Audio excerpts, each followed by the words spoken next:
അസ്സലാമു അലൈക്കും വറഹ്മത്തുള്ളാഹി വബറകാതുഹു. ഈ ലോകത്ത് ജീവിക്കാൻ സമ്പത്ത് ആവശ്യമാണ്.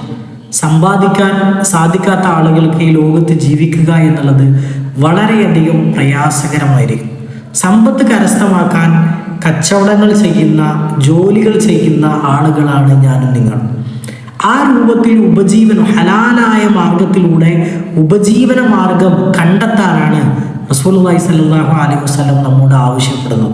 പ്രവാചകൻ സ്വല്ലല്ലാഹു അലൈഹി വസല്ലമയും സ്വഹാബത്തും ഈ രൂപത്തിൽ കച്ചവടങ്ങൾ ചെയ്ത്, ജോലികൾ ചെയ്ത് അവരവരുടെ ഉപജീവന മാർഗങ്ങൾ കണ്ടെത്തിയ ആളുകളായിരുന്നു. നമ്മുടെയൊക്കെ ജീവിതത്തിൽ പലപ്പോഴും സാമ്പത്തികപരമായി ഒരുപാട് പ്രതിസന്ധികൾ ഉണ്ടാവും.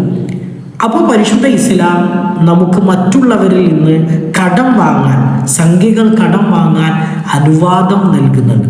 വിശുദ്ധ ഖുർആനിലെ ഏറ്റവും വലിയ ആയത്ത് തന്നെ ആയത്തുദ്ദൈൻ എന്നാണ്. ആയത്തുദ്ദൈൻ എന്ന് പറഞ്ഞാൽ കടം എന്നാണ് അർത്ഥം. കടവുമായി ബന്ധപ്പെട്ടതാണ്. നമ്മൾ ഒരാളിൽ നിന്ന് ഒരു സംഖ്യ കടം വാങ്ങിയാൽ ഒരിക്കലും അയാളെ പ്രയാസപ്പെടുത്താൻ പാടില്ല. ഒരാളോട് കടം വാങ്ങുമ്പോൾ അയാളോട് ഒരു അവധി പറയണമെന്നാണ്. ആ അവധിക്ക് കൃത്യമായി ആ സംഖ്യ കൊടുത്തു വീട്ടാൻ നമുക്ക് കഴിയും. നമുക്കൊക്കെ ഒരു സാമ്പത്തിക ശേഷി ഉണ്ടാവും. വീട്ടാൻ കഴിയുന്ന സംഖ്യകൾ മാത്രമേ നമ്മൾ കടം വാങ്ങാവൂ. നമുക്ക് വീട്ടാൻ കഴിയാത്ത സംഖ്യകൾ കടം വാങ്ങി അതിൻ്റെ പേരിൽ പ്രയാസപ്പെടുന്ന ഒരുപാട് ആളുകൾ നമുക്ക് കാണുവാൻ സാധിക്കും.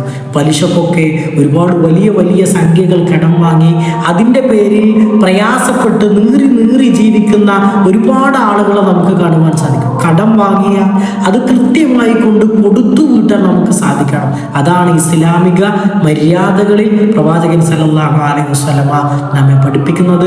കടം വാങ്ങിയ മനുഷ്യനെ ഒരിക്കലും നമ്മൾ പ്രയാസപ്പെടുത്താൻ പാടില്ല എന്ന തിരിച്ചറിവാണ് ആദ്യം നമുക്ക് ഉണ്ടാകേണ്ടത്. അള്ളാഹു നമ്മെ എവരെയും അനുഗ്രഹിക്കുമാറാകട്ടെ.